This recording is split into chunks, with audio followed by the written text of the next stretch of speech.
And as always, so views and comments are welcome on this program. Look for us on social media at Joy News on Facebook, at Joy News on TV, on Twitter. Remember to drop your comments with the hashtag The Pulse. We'll be glad to read your comments and share them with the rest of the world. We begin with that running story we broke yesterday here on Joy News. We are continuing because there are developments today. The Burkinabe contractor who gave a Ford Expedition to President John Mahama as a gift, Jibril Kanazoe, has pulled out of an 82 million cedi road contract that was earmarked for him on sole sourcing. The contractor was the one who executed the 650,000 Ghana Embassy war contract in Burkina Faso, plus the 25.9 million euro Dodo Pepeso Road contract. Following revelations on Mr. Kanazoe's gift to the president, the Roads and Highways Minister says the contractor has indicated that he is no longer interested in the 28-kilometer road contract on the Wa-Hamele stretch in the Upper West region. We will hear from the Roads and Highways Minister shortly on that update, but let's first bring you what he told Manasseh Azura when last Friday why Mr. Kanazoe was being considered for this contract he's pulled out of for sole sourcing. Kanazoe is in Burkina Faso. His equipment is finished with the Faso. He's demobilized and his equipment is in Burkina Faso. He quickly mobilized and come down by reason of the close proximity of the Hamlet area to Burkina Faso. Two, he has a record of good work in Ghana and he knows the terrain.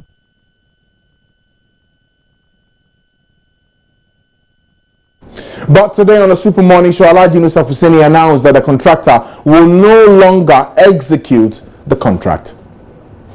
The Burkinabe contractor Kanazoe, based on his previous performance on the Dodo Pepeso Nkonta Road and the fact that he had done the Burkina Faso Hamele part of the road, and we wanted and we're in the process of procuring for the Hamele-Wa section of the same international transit corridor, was invited to be part of the contractors to be selected for the purpose of executing the contract. Indeed, I'm sorry to inform you that the contractor refused to partake in the process when bids were made available to be purchased. When were the bids made available to be purchased? Well, I think some weeks ago, because my information is that just yesterday they opened the tenders. And is there a reason as to why he didn't participate? Well, I've not been told the reason, and I've not asked the reasons. I mean, when you invite a contractor based on his previous history and record to partake in the execution of a project, and then contractor declines, I don't think that he has obligation to give you reasons.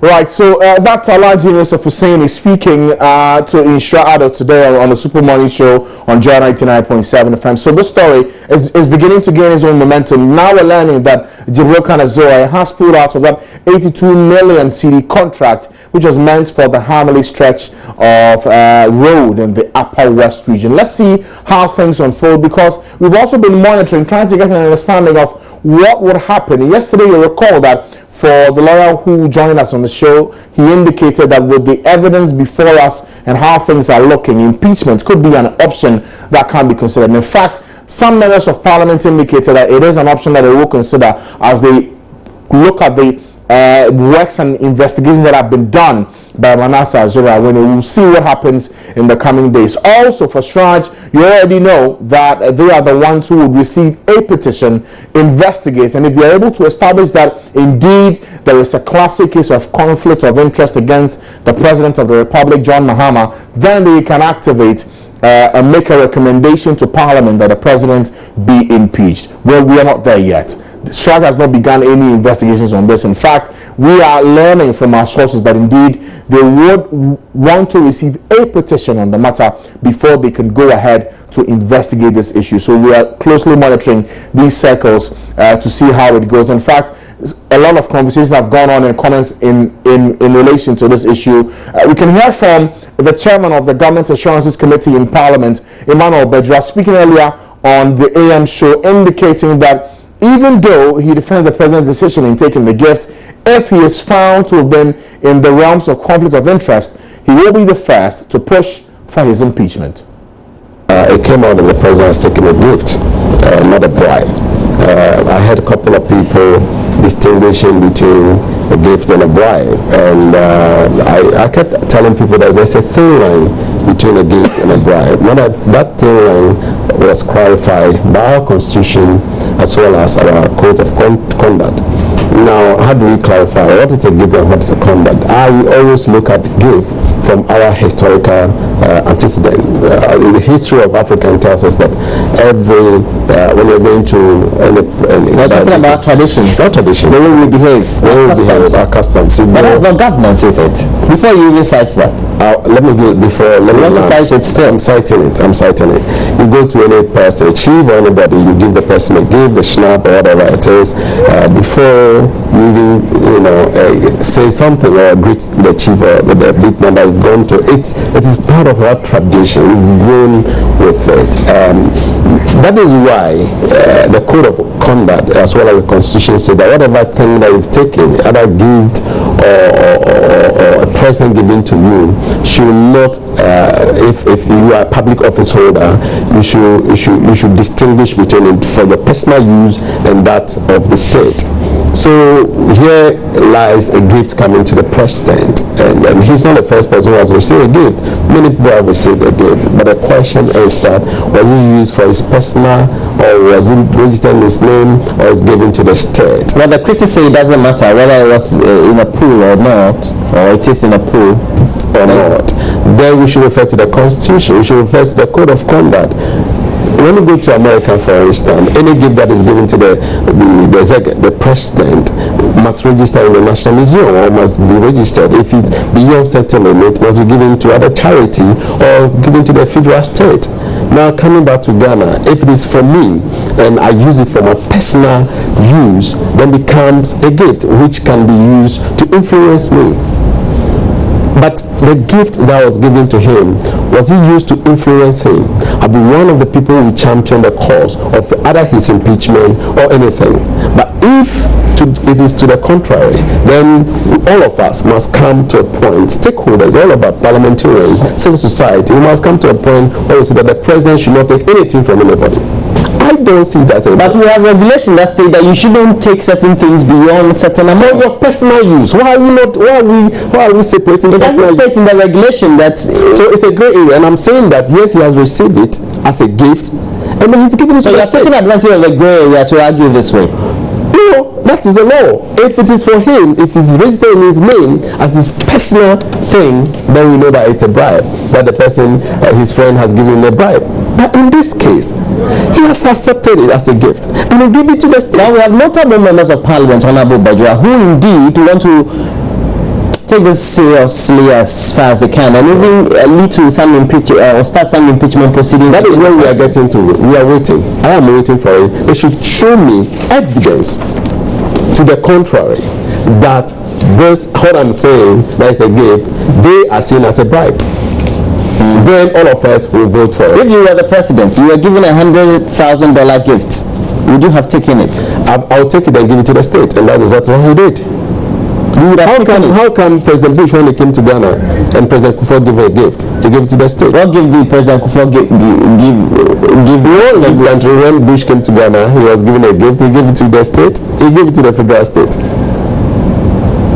So it doesn't mean that when you are given a gift, you should not take it. You can take it.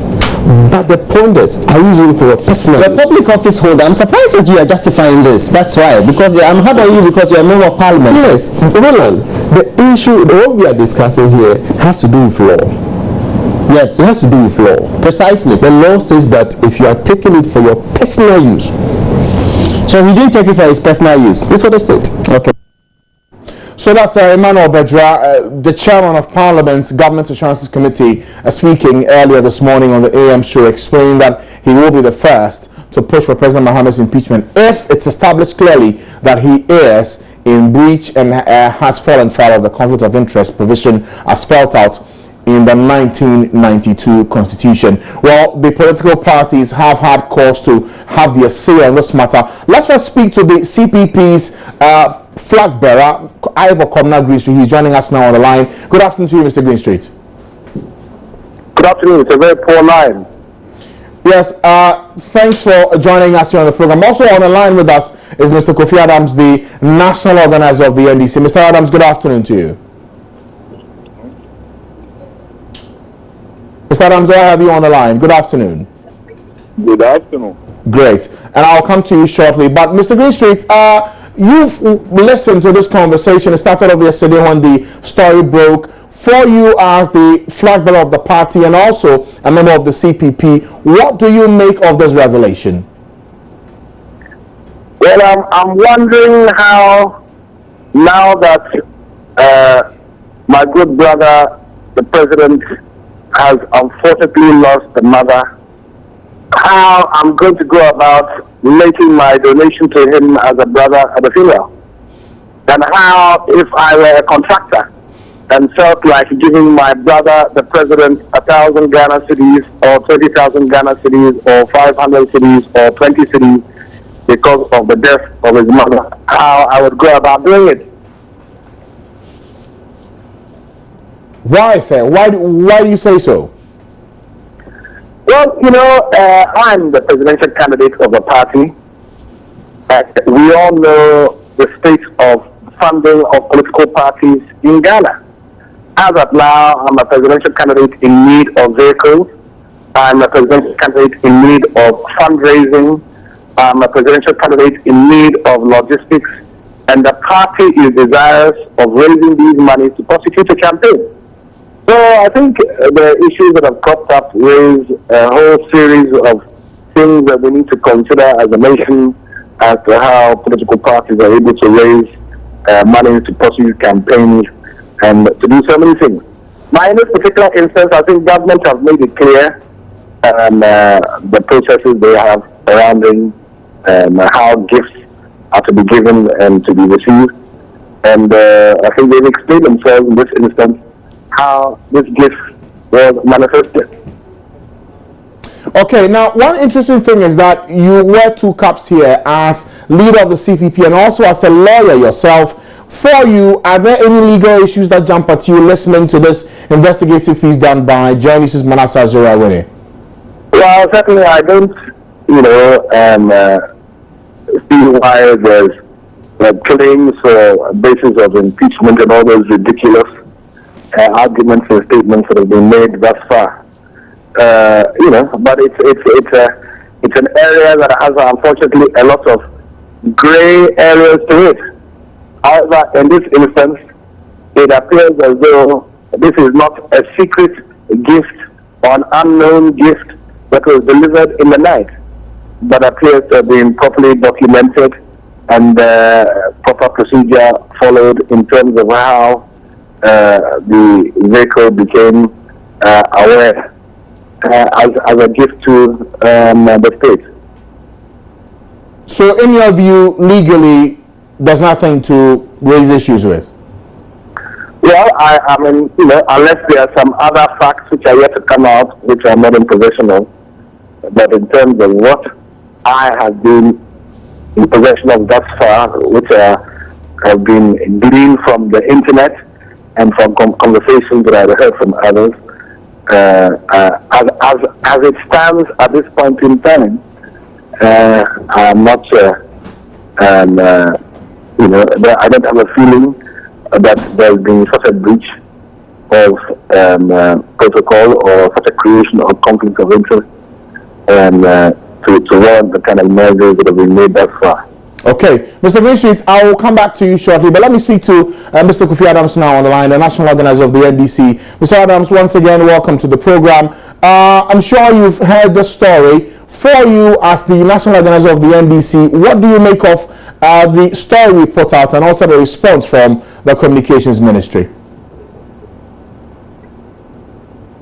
I think let me greet your viewers and listeners this afternoon. I must say that the communication ministry did their professional job and they were very measured because I'm quite convinced that if it were to be somebody else, the kind of words that they would have used would have been much more serious than was done on this occasion.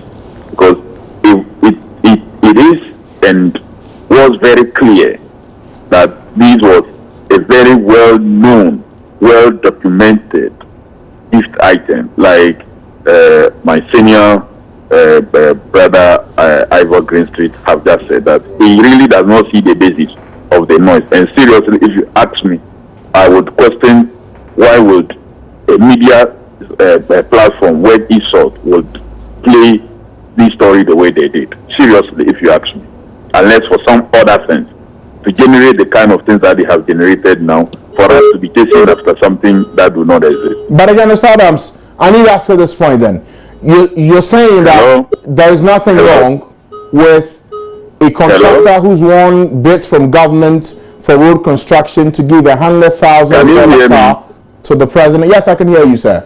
I think the other line has dropped, and then it is just noise I'm hearing here. Okay, so I'm sure the team will take care of that shortly. But I was asking that you're saying that in your view, there's nothing wrong with a road contractor giving $100,000 car to the president of this country? I think there you go again. I don't know where first and foremost you got the value, but that should not even be the case. I doubt if anybody will buy a Ford Expedition SUV in 2012 for $100,000.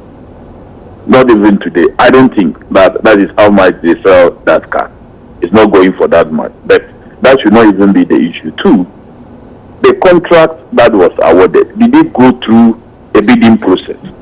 Was it competitive? Was the president in control of that process? The answers to all these questions, yes. International bidding, yes. Competitive, yes. Was the president in control of the process? No. So on what basis will such a gift have influenced an EU financed project that they follow and will be particularly interested, that went through international competitive bidding, not the so-called sole sourcing that they have actually complained about? And how will giving a gift to the president long after the person has executed another contract, which they won? Competitive bidding again, 3 companies bidded, was the least and qualified bid, and therefore was given to the person. It wasn't like it was the highest, and then it was given to the highest, and you say that, oh, they gave to the highest because the cart was supposed to be used in purchasing a car. And then the third point is that the president, seriously, do we who have our heads well fixed on our neck think that the president will need a car so much that the president will have to be bribed with a Ford Expedition? The very same president that is being accused of dishing out cars and allegedly to opposition leaders cannot afford a car and has to go and be influenced with not a Land Cruiser, not other very special SUVs, Ford. Seriously, I wonder how anybody will want to chase after this story and even bring it up for a discussion on an important, supposedly important platform. But again, Mr. Adams, what would be the motivation for a road contractor to give the president a vehicle like this and it's placed in the pool of the presidency for use? If it's so unnecessary, why not give it away? We should be asking, why do we give gifts at all? Then we should not. Then we should just decide that we should not give gifts and we should not receive gifts. Because wouldn't it be wrong to find you somewhere and I offer you gifts, all of a sudden then you refuse, when I have not attached any condition to the gift that I'm giving you? If you are saying that, okay, henceforth we should not receive gifts, or president should not receive gifts and should not give gifts also, let's say so, and let's put it to. No, you see, this is in context, Mr. Adams, because in 2013, for the Conduct of Public Officers bill that the president launched, there were clear, specific guidelines on which gifts should be accepted, the limits per its cost, and what should be done with gifts that are above a certain threshold. And I'm sure that for you are aware of this document, aren't you, sir? I am aware. Exactly. And that is exactly why you find these gifts not being used by the individual. or is not part of his asset. It's being used. Clearly, why you can't find it as part of his asset, and it's what is being used by me and you. That vehicle is being used by me and you because people we send on behalf of the state are the one using it. It's not being used by the president as his private vehicle. Yeah, that vehicle is not being used to go and sell the books that he wrote as a private person. It's not being used to go and possibly attend to his farms. It's being used by the state. So, in the view of the NDC, this is nothing wrong. There's nothing wrong with this. I don't think that is in the view of NDC. It's in the view of every serious mind. That is on his leg. We not see these things right. All right, Mr. Adams, thank you for your time here on the program.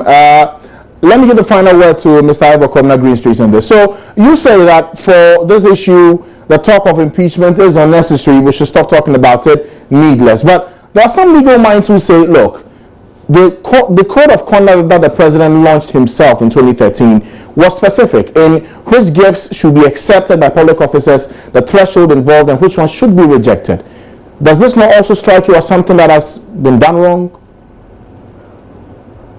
Okay, since we've lost Mr. Ivor Greenstreet on the line, we'll try and see if we can bring him back. But you've heard from the NDC on this matter. We were about to speak to the acting national chairman of the NPP, Mr. Freddie on this matter. We are unable to reach him on the lines right now. But if we do, we will bring you the sign of the NPP on this matter. Already, with the minority MPs raising their own concerns and saying that indeed there is some plausible grounds for President Mahama to be impeached. Well, joining us now on the line is the Director of Communications of the NPP, Nana Komia. Thank you, sir, for your time here on the Pulse. I'm sure that for you've listened to the documentary or the piece put together by Manasseh Azura of Joy News. What do you make of the contents of the story? Nana Komia, can you hear me? Mr. Akomia, can you hear me? It seems we don't have him on the line. We will try and raise him back on the line and get his thoughts on this particular issue. We'll pause for a quick break at this point. When we come back, we'll deal with other issues also to do with decisions being taken by the president. There's another one today of realignments of intelligence agencies, and they've all been put under the Interior Ministry now. Some are raising questions, including members of parliament. When this issue came up on the floor, we'll interrogate that as well after the break here on The Pulse. Stay with us.